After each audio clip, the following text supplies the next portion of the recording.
So let's wrap up AEW Revolution. Let's jump into the Elimination Chamber, which just took place.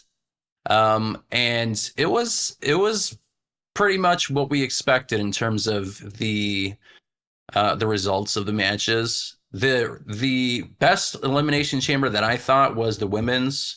Tiffany Stratton, man, she was really, really good. And I don't watch a lot of NXT, but watching her on SmackDown and watching her in this match, she is really good. Like, she's not just some pretty blondes who, they just threw together and have her attempt to wrestle. Like, she's got it.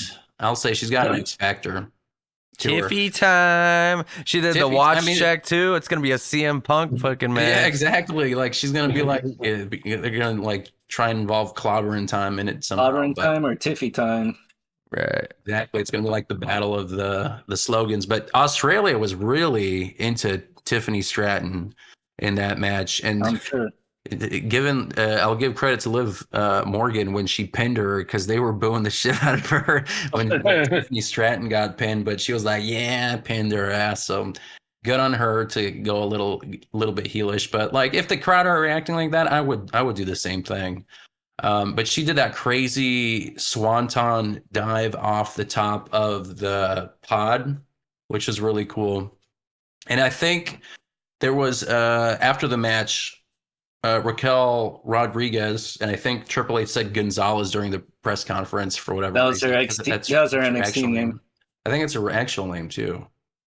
Probably. Yeah, she actually had like an infection or something, because I was like, oh, she's coming in with like no makeup or whatever, but she had like an infection on like her skin. It was like super red. So good on her to just kind of, I guess, trudge through, but she also did really well. But with the women's Elimination Chamber match, we got what we expected, which was Becky Lynch winning, and she will face the winner of the women's championship match, which took place at the main event of the Australia show. Aussie.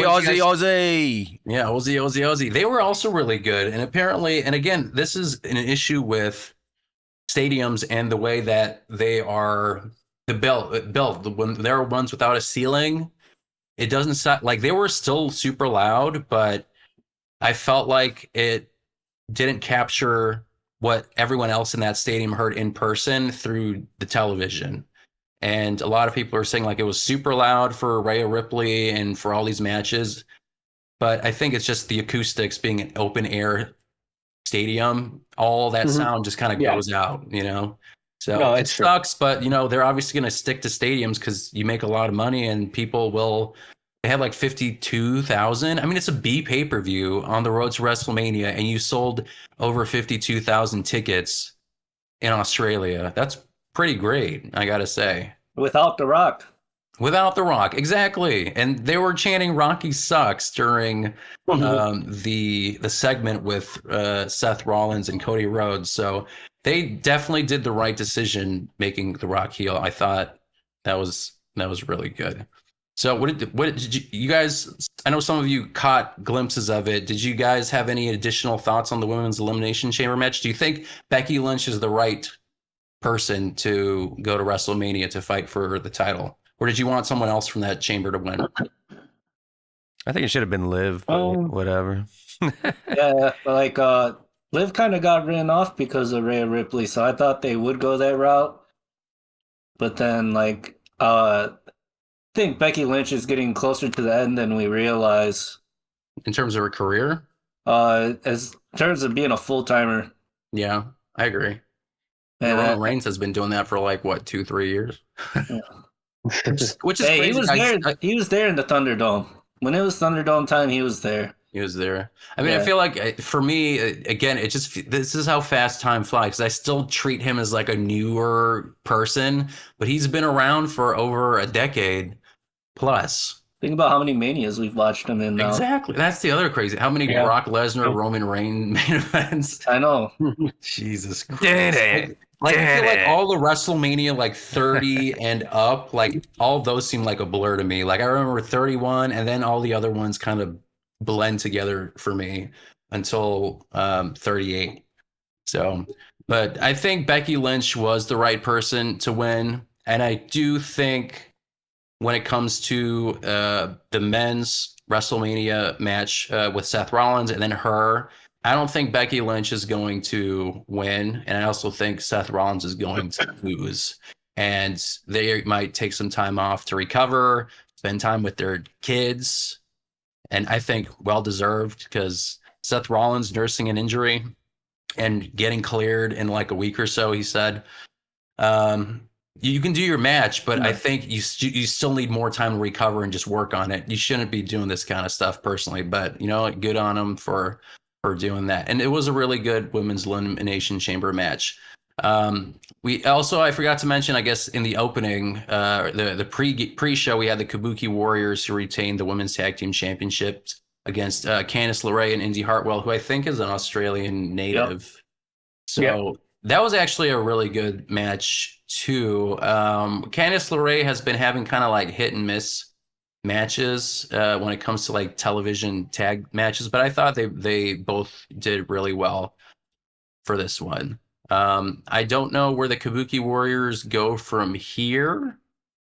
Maybe, I mean, I don't know. I don't know where they go at WrestleMania. Perhaps it'll be like a fatal 4-way like tag team match, and you'll have 3 other tag teams face them at WrestleMania. That's what I see. Holla holla.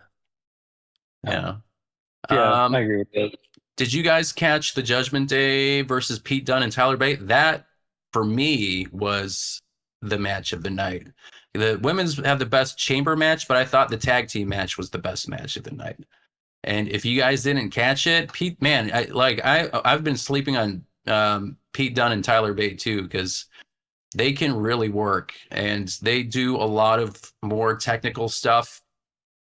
And I mean, honestly, and flipping stuff. Also, he needs knee pads because he's gonna fuck up his knees if he's doing that kind of shit with just his Timbs or whatever and no knee pads. But like just the way they go about, like they understand how to move in the ring. Like it just seems so smooth. The submission moves, where they work the fingers and I was gonna say really strong style. Fit Finlay, yeah. Finn Balor was really selling, the attacks on his fingers. And I honestly thought that maybe they would win the title belts just because I thought they were doing such a really good job in the match, but they lost. Judgment Day retained with a little help from Dominic Mysterio and folks around the ring. Did you guys catch, David, did you see that tag match? Yeah. What did you think? I liked it.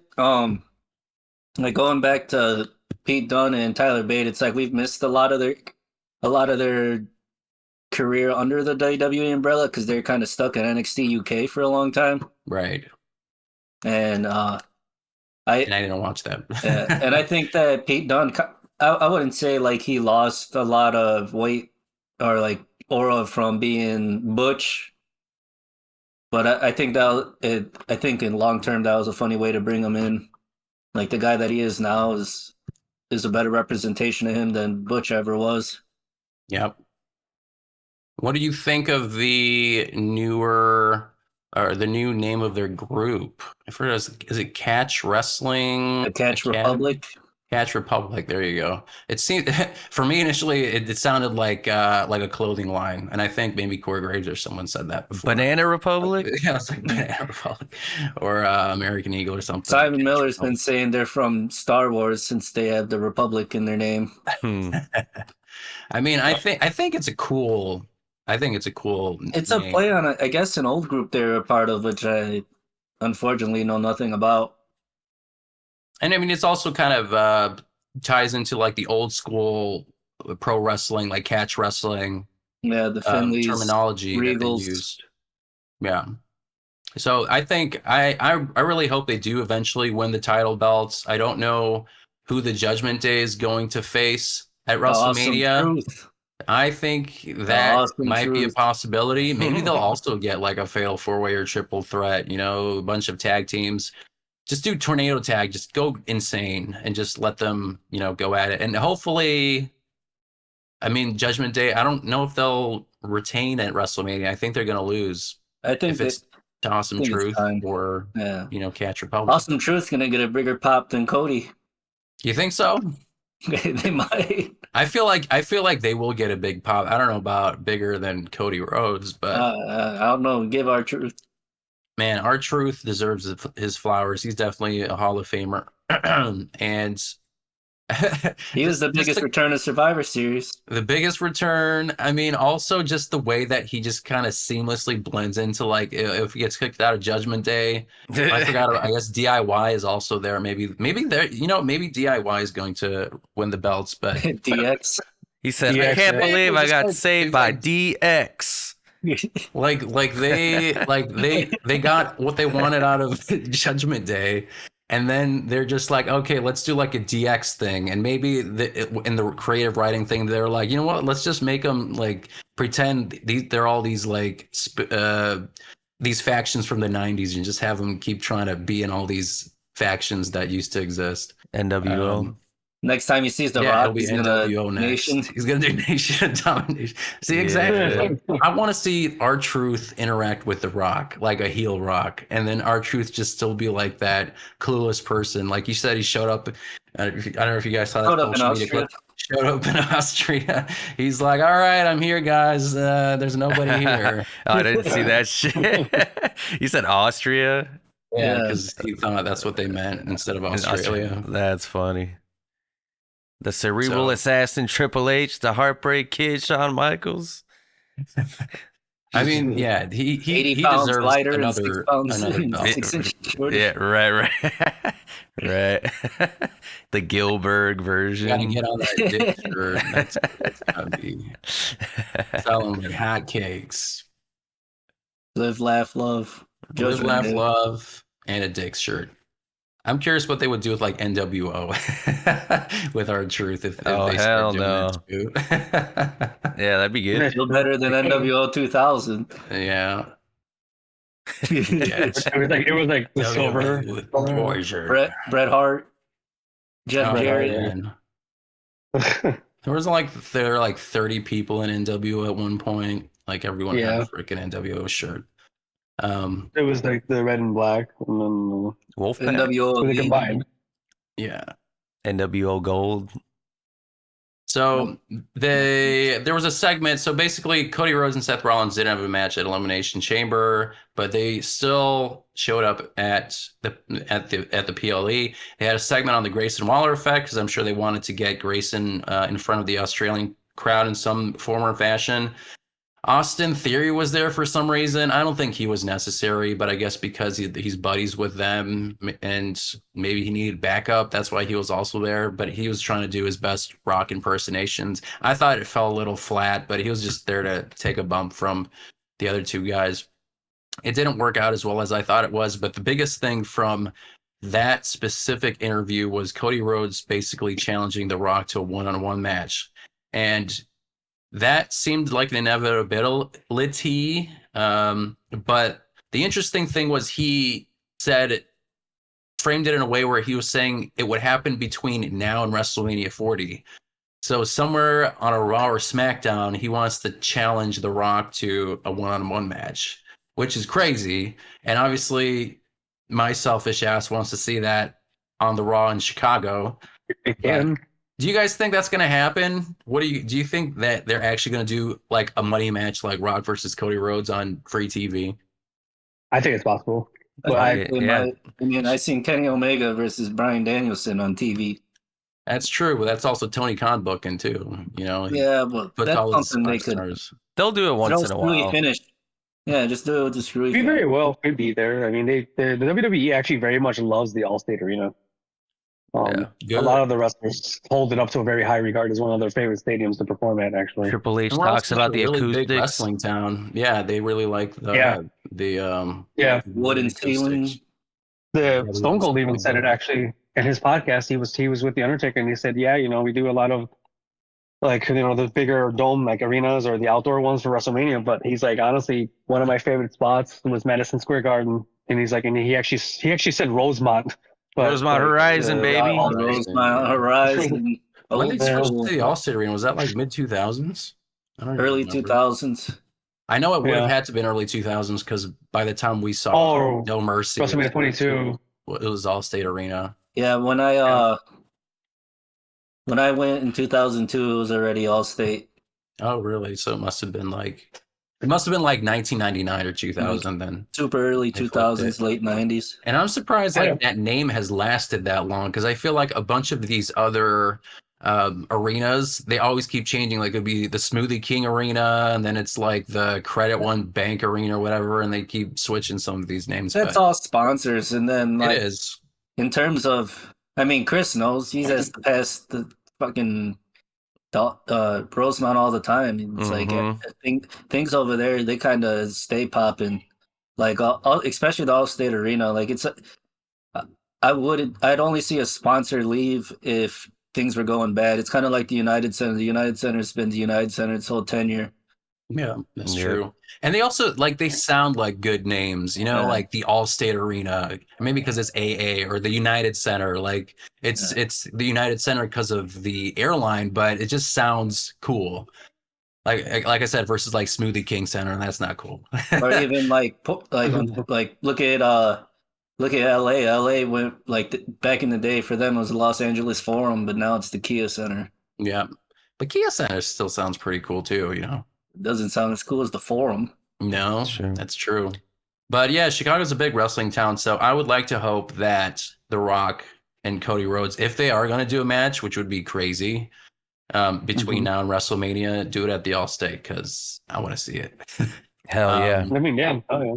That'd be insane. And also, like, if you want acoustics and if you want a vibe, like if you want a crowd to hype you up for WrestleMania, the Allstate Arena in Chicago, like if you look no further than what just happened with like CM Punk and Survivor Series, or when Randy Orton came out during Survivor Series, or just that, yeah, exactly. Or R-Truth, that whole show was like hot. So definitely do it there. So hopefully our speculation becomes reality, and maybe we'll get some more clarification on the Raws to come. I also have a feeling that The Rock will just be heel and say, no, I'm not going to face you on free TV because I'm worth more than that, and I would put it on like a pay-per-view. You know, I feel like he might respond in that way, so we'll see. SummerSlam. Could always pull a Danielson and work 2 matches at Mania. That's true, but you also don't want The Rock to get injured because I feel like he got injured the last time that he wrestled in WWE. So maybe they're just trying to hold onto the one match, and if he gets injured, it is what it is, but at least they got the match out of him. All those fucking baby tendons from all those steroids. Yeah, exactly. So we had the Judgment Day, we had the Kabuki Warriors, so we have the men's Elimination Chamber, and I think a lot of us in the last podcast, we predicted that Drew McIntyre was going to win, and thankfully, that's what happened, and I thought that was the right decision made for Drew McIntyre, because Drew McIntyre has been on a roll. Like, he understands what his character is, and he has molded it in a way where it's just so good. Like, his character makes complete sense, but he also adds that additional layer of just being like one of the people. I think Sean Ross Sapp was like, there should be like a player hater of the year award because there were so many guys that are just like pure like assholes and just really good at it this year, and Drew McIntyre should win that award. DM Hunk, I mean, he pull out a marker and like put like tears on the Cody Rhodes on the truck of like the production truck. You know, like the whole thing with CM Punk saying how he prayed for it to happen and it came true. They made a shirt out of it with him crying over the graveyard of his WrestleMania career. Like just top tier stuff. Nastiest hater. Nastiest hater. And he should win the belt. He deserves it. He won the W championship. It was in the Thunderdome, like in front of nobody. He deserves to win a title in front of 70,000 plus people. He deserves it. What did you guys think of the results? Do you feel like that was the right decision? Yeah. I mean, that was my prediction. Yeah, that was my prediction. It had to be him. It couldn't have been anybody else in that thing.